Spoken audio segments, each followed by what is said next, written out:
মাঝে মাঝে মনে হয় এই দুনিয়াতে বাচ্চা থাকার কোনো অধিকারই নাই আমার।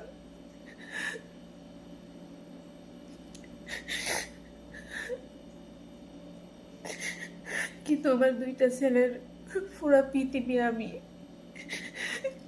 কিন্তু আমার কি আছে দুনিয়াতে?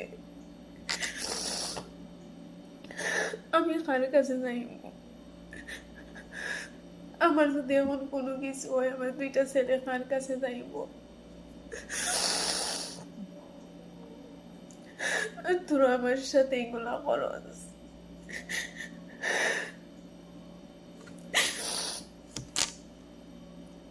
মাঝে মাঝে না নিঃশ্বাসটা বন্ধ হইয়া পড়ে।